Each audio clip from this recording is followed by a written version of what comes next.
The Celtics Talk podcast is presented by 24autogroup.com, 11 locations across New England. What's up, everybody? Welcome into another episode of the Celtics Talk podcast here on the NBC Sports Boston podcast network. Today, we're going to run you through a little bit of our Settle the Argument series, which we did last week. We took six of the best teams in Celtics history, with the help of our friends at Strat-O-Matic, the industry leader in computer simulations. Put those six teams in a little head-to-head tournament. We had a little bit of IST fever, trying to figure out, who would be king among the very best of Celtics teams. Now, I don't know if we really settled the argument, because this will rage in perpetuity about which of these teams is the best. But, I would say the prohibitive favorite going in took care of business. And ultimately, the way it played out was that the one upset along the way, the 1972-73 Celtics upset the 2007-08 Celtics in the semifinals, forcing their way into the playoffs, where they encounter the 1985-86 Celtics, who had steamrolled a team from the 60s, one of the Russell Cousy era teams. And 85-86 goes on to win it all. So along the way, we had to check if, does this make sense to the people that were actually involved? So first, I got a chance to catch up with Dave Cowens, the MVP of that 1973 season, and talk to him about that 72-73 team. What's interesting is that team was franchise record 68 wins, but then John Havlicek gets injured in the East Finals, and the Celtics lose, knowing that they had dominated LA that year, and if they had gotten to the finals, they likely would have won another NBA championship. They bounced back the next year, won a title, but that 68-win team is still regarded as maybe the most talented of that era, with Cowens and Havlicek and all the talent that was on the team. It's unfortunate that they didn't have a chance to get the finish line, but it showed by taking down the 2007-08 team, which raised the title. And so to kind of get the output on what we thought about the 85-86 team steamrolling their way to the title, we called up Danny Ainge, joined our pregame show last week to talk about that team, talk a little bit about what he sees from this year's Celtics. So we're going to give you both those interviews coming up, and I just thought it was a fascinating little dive. It allowed me to go back, and I kept telling Dave Cowens, unfortunately, we obsess so much in Celtics Nation about the 60s Celtics, and I'm guilty of it because growing up in Worcester, Bob Cousy was a legend out there, and so I immersed myself in the 60s teams and what Cousy and Russell did throughout that era and all the titles they won, and that ridiculous stretch of multiple championships that will never be matched in professional sports. And then you fast forward, and so there's this huge drought after the Big Three era of the 80s, and then that 2007-08 team wrestles your heart, and now with the modern team, but we'll talk a little bit about that as well. But from the Big Three era of the 80s with Bird, Parrish, and McHale, and their three titles and everything that team did. So that middle team, those teams in the middle of the 70s, just sort of get lost a little bit. And this series forced me to go back and sort of evaluate those teams and look at how good they were. And knowing that the competition level started to get better from obviously the early days of the league. Now, I'm not taking anything away from what Russell and Cousy did. I'm not here to talk about plumbers and firefighters. They were the best of the best in that era, and it's so hard to compare. Even Havlicek, Dave Cowens was talking about how do you compare teams in the 3-point era versus the non-3-point era. But you get the sense that Cousy would have been a magician at any level. He would have evolved based on the different era that he would have been playing in. And, Cowens would have figured out, he would have probably been shooting threes like everybody else at that point. And so I think it comes down to, basketball IQ and just, teamwork and just the styles of play. And those teams were really good. And it was neat to see just kind of pit them against each other. I'm left curious by how maybe the modern Celtics might have fared against these teams. But like I said, we'll talk a little bit about that at the tail end of this program. But let's get right into it. Let's start with our very special guest, and it starts with Danny Ainge telling us, just how good that 85-86 team was.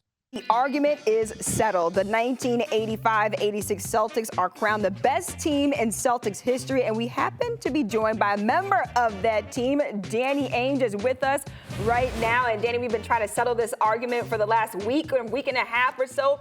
What was so special about that 86 team? I think that the specialness of that team was the size and the skill.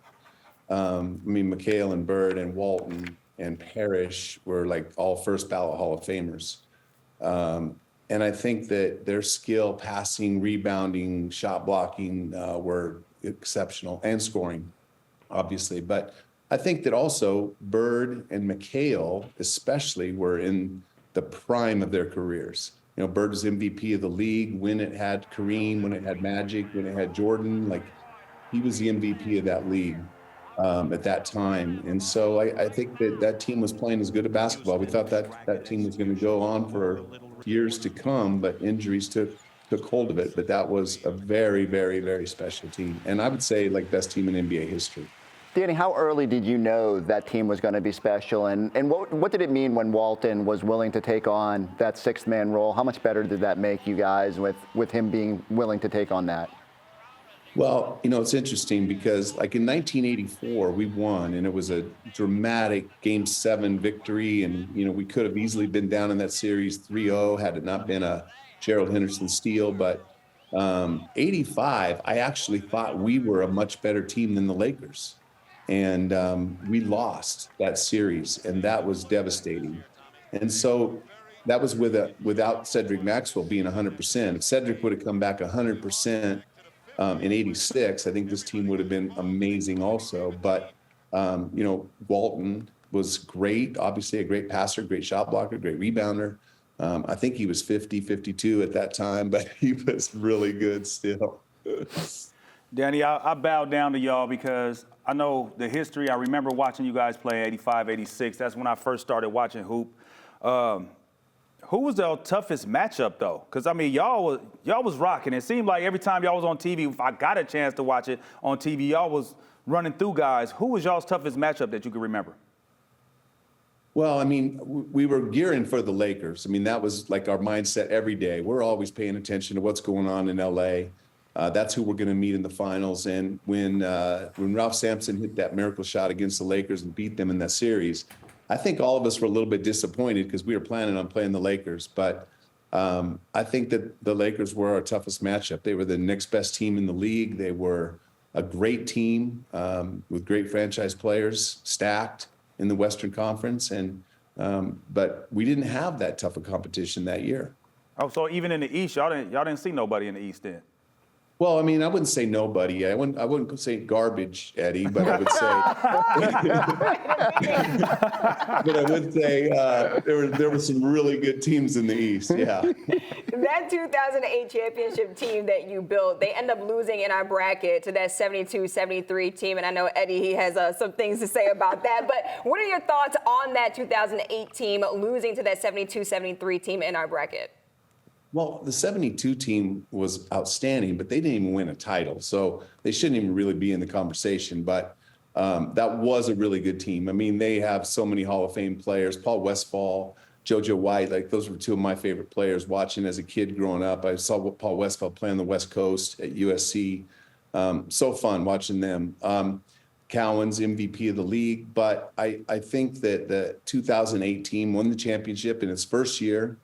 Even better in year 2 as we started, but like with KG's injury. But that 2018 was special too, to come back from 24 down in LA, to win when Eddie came off the bench and Posey played huge roles in that team that year, on top of the 3 superstars, the 4 superstars with Rondo. Like, I think that team was very, very special and destined for even more, at least one more championship at that group that they just weren't able to complete with health, but kind of like the 86 team. But yeah, that 2018 was very special. Again, Ray, KG, Paul, in the prime of their careers at 30, 31, they were playing some of the best basketball of their life. Danny, I think that I looked at the 72-73 roster, and Bob Ryan was talking about how fast they could play. I think that we would have been able to negate that with first of all, our depth, and then the way we played defense. I thought that year was probably the best defensive team that I had ever played on. Just how connected, how we were on a string, how the communication from the back line. Perk started picking up tickets tendencies. Before you know it, Perk could be the quarterback of the back line, the anchor of the defense. I just thought that we would be able to play a lot better than they had us going down 3-1. How we gonna go down 3-1? I knew you were gonna bring that up, the 3-1. There's no way that team will ever go down 3-1 and no team. That's all I felt. You tell me. I'm with you, Eddie. I'm with you. Like, you guys won the championship in your first year together, and I just think that's special in its own right. And yeah, like I said, Hall of Fame players, like the 72 team, but they didn't win a championship. I'm going with 2008 for sure. Look no further than the award-winning 24 Auto Group. With over 2,600 vehicles in stock, the brands you love, backed by the savings and service you can count on. Visit today or shop online at 24autogroup.com. All right, good stuff from Danny. Like I said, the only thing I think he would have loved is to see if not only the team he was a part of in 85-86 could have been there at the finals, but if the team he built with the 07-08 had been managed to been in the finals as well. He would have been conflicted about who should have won. But I think he knows in his heart of hearts, 85-86 was a different beast, and that team was a wrecking ball, as it showed out there on the court, and as it showed in our tournament. But I think one of the coolest things about this experience and doing this project was going back and learning just how good that 72-73 team was, and just the success they had and how tantalizingly close they felt they were to a title that year. If John Havlicek doesn't get injured in the East Finals, and they feel like they had a pathway through LA, and whoever was emerging from the East was winning it all, that team bounced back. But it was fun to go back and hear a little bit about that 68 win team. Here's my chat with Dave Cowens. All right, Dave. I want you to take me back. I will admit, this tournament has opened up a new little window for me in terms of I had not known how well the 1972-73 team had fared. Like 68 regular season wins, and obviously we'll get to what happens at the finish line. But take me back to that season. What was going through your mind as you launch into that year, and what was your feeling about the team?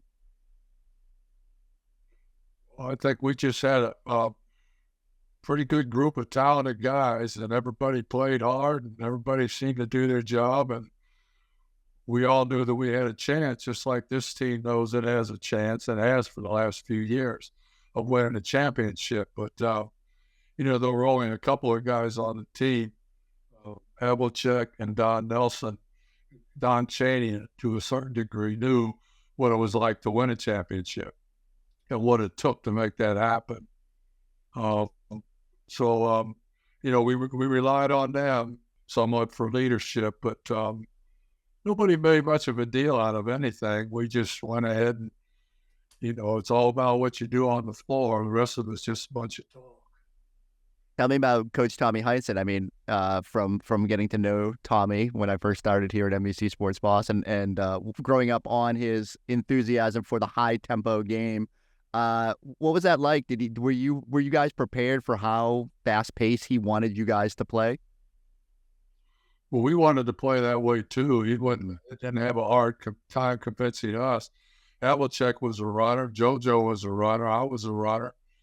Don Nelson was not a runner, but he was like, we were playing at 78 RPMs and he was at 45. He just sort of fit into spots, and Paul Silas, Don Chaney, Hambone Williams, all those guys. So we'd love to get up and down. So that was the fun of it. Tommy used to always say, you can't knock a wall down by just hitting it once with a sledgehammer. It goes on and on. You probably heard him say that, at his sayings.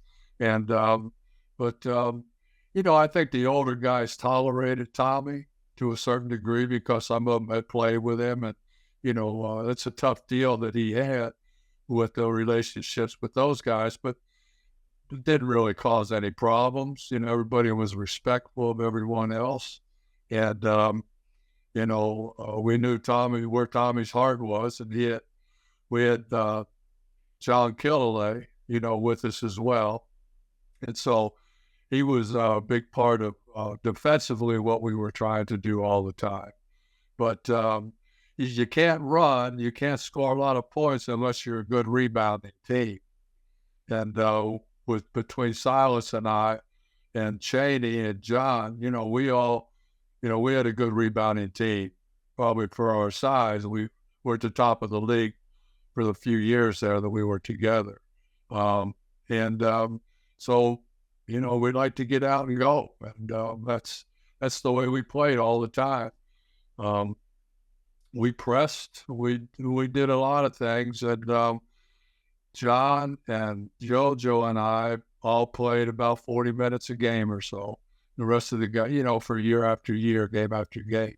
And luckily, JoJo was an Iron Man. I didn't miss any games hardly for about 5 years or so. And of course, John, he was a machine as well. So we were able to be consistent, in the way we attacked and with our lineups and our rotations and how we were sure, just like this year, it shows they're going to give Tatum the ball at the end of games when they want to make something happen. And we knew that John Havlicek was going to touch the ball. So that's just, it's good to know those things because it keeps you focused and grounded.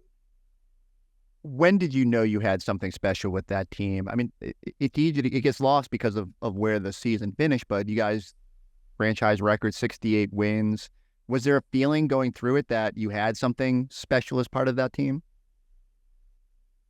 I don't know what you mean by special. I think, we were together for a long time. And so,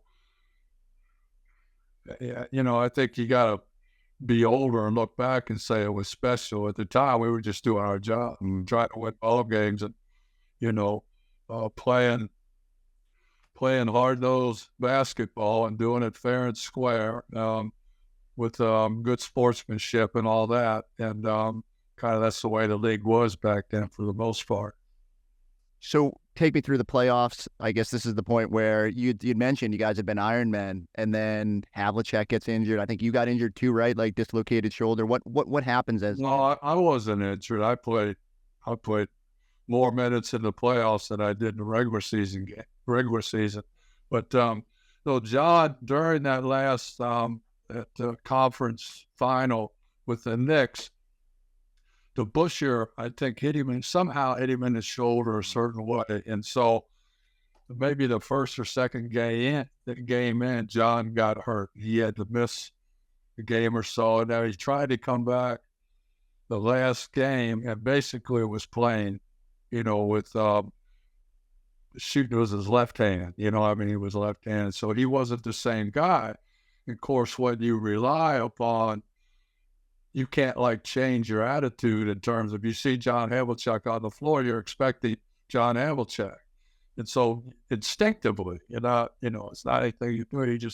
You're into habits, you're 100 games into the season, plus season after season. So I think that kind of threw us off a little bit because, it was the 7th game. And, but anyway, we lost that game. Kind of ran out of steam, I think, to a certain degree, and so we weren't able to finish that one out. But we knew whoever was winning the East was going to win the championship. We beat the Lakers handily 4 times that season. It was not a problem, and that's the year after they only lost 13 games and won the championship. Bob Ryan says it all the time that you guys had their number, that if you gotten through to the finals, there's no doubt in his mind that you guys would have won that title. The East was going to win. Whoever was winning the East was going to win, whether it be the Knicks or for us. So tell me, I guess in hindsight, because you guys come back in 74, right, and win the title, how do you reflect on that 72-73 team? Where do they sit in your mind of among the greatest Celtics teams? I really don't care about that. It was the most fun I ever had in my life with that team because we were just really good. I mean, our motto was we did not want to lose 2 games in a row. It's like you don't want to miss both free throws. You don't want to lose 2 games in a row. I don't know that we did. I don't know if we ever had back-to-back losses that particular year. Bob Ryan will probably tell you whether we did or not. When you only lose 14, we won. I think when we all went on West Coast trips, maybe we lost 1 game all year out on those West Coast, those long road trips. Of course, road trips back then were a little bit different than the way they are right now. That is for sure. You do not have the perks of modern NBA travel. All right, so in our little bracket tournament, you guys got matched up with the 2007-08 Celtics. What's your view on that team? You have a unique perspective because unfortunately that team had to go through a team you were coaching with at the time in Detroit. What was your view of the 07-08 Celtics? Same thing, it's all about matchups when you get to that level and you play so many games together. The rotations shrink, the playbook shrinks, and everything gets down to, statistics and numbers and percentages. And, obviously they were just as good a team as we were depth-wise. And one of the wrinkles that I remember with that they had is they ran a guard-to-guard pick and roll. And back then, you really never saw any of that in the history of what my game. I never really remember two guards playing a little game outside. That really helped it. It gave them a new wrinkle, and they had a guy like Garnett could be like a facilitator. When he got the ball at the end of his shot clock, he was like the pressure release guy. He was so big that they could always get the ball to him, and he was a good finisher in his own right. The 72-73 team prevails over 07-08. I mean, there's forever this conversation about how teams from different generations match up, and it's so hard, beyond a computer simulation to match those up. But do you feel like that team could be competitive with any of the greatest teams in the history of whether it's the Celtics or the NBA?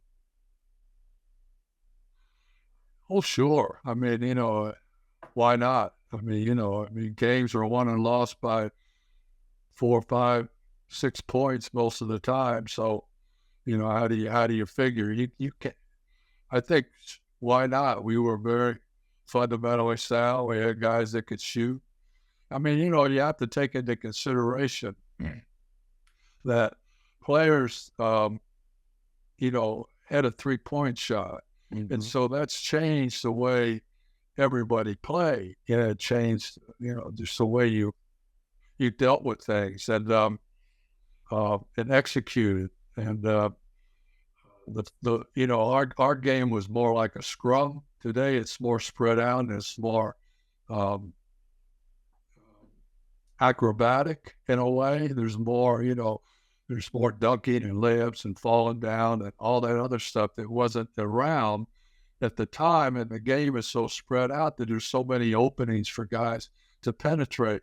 And so the only way you could really know is but you should probably, if you could put those two eras together, you'd have to play half the game with no 3-point play and half the game with a 3-point play. And then it would, balance out a little bit. How do you think you would everyone in that era have just gravitated to the 3-point line eventually, knowing what we know now, or do you think did that just have to take time? Because my pushback whenever someone says, especially those teams of the '60s, people say, "Oh, is plumbers and firemen," and Bob Cousy only dribbled with his right hand, and I kind of roll my eyes and say the game had to evolve. Like players then still had super high basketball IQ. You guys were probably in better shape than some of these guys in terms of getting up and down the court. Do you think that team could have evolved into a modern era if it would, if we could fast forward on times? Well, I mean, the only two differences, well, there's a lot of differences, but the two primarily differences that who would become a good shooter from 23 feet from the basket, or 24, whatever it is, or now 35 feet or whatever it is they're shooting from. But the other would be the ball handling. There was very little, not nearly as much dribbling when I played because it was too crowded. So until Jordan came in, nobody really drove to the basket and did a reverse pivot and shot a fadeaway jumper or a jumper. When you got into the paint, you were taught to never turn your back to the basket.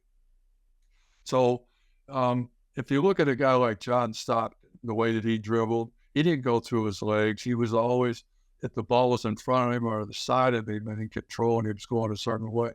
That was more like how all the ball handlers dealt with things, and there was a lot more side to side dribbling as opposed to penetrating dribbling, because they're just the big guys were by where you line up for the free throw line.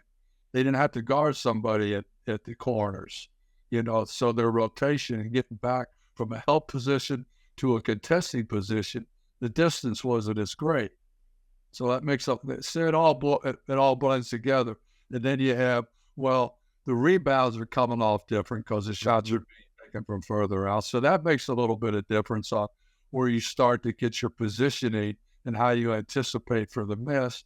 And so it just goes on and on and on, so it's interesting. I like the game. I like the way it is today.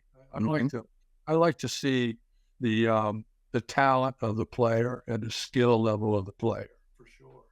I just think I just envision you guys getting all those defensive rebounds and pushing it against defenses that have no time to get set. And I think that I'd be fascinated to see Tommy style and this modern era. You guys do get paired up. It wasn't so much Tommy style. It was you guys' style, right? Celtics. It was a Celtics brand of basketball. They always ran. They, with Russell and those guys, they pushed the ball all the time, because if you wanted to get a layup, kind of that's what you had to do. You had to get numbers, because you weren't going to get layups during your sets for the most part. You were going to settle for, jump shots off the pass as opposed to everything off the dribble. All right, Dave Cowens, super fun to get to know about that team, to hear him talk about the modern Celtics, which is sort of my transition here. As we finish our series, I'm left wondering, how would the 2023-24 team fare in the best Celtics teams of all time? If I could jump in the DeLorean and fast forward 20 years, would I be sitting here still yelling into a microphone? Hopefully we still have podcasts at that point. But maybe we'll have some new crazy technology where I'm just beaming straight into your brain, and we're doing a tournament about the best teams in Celtics history.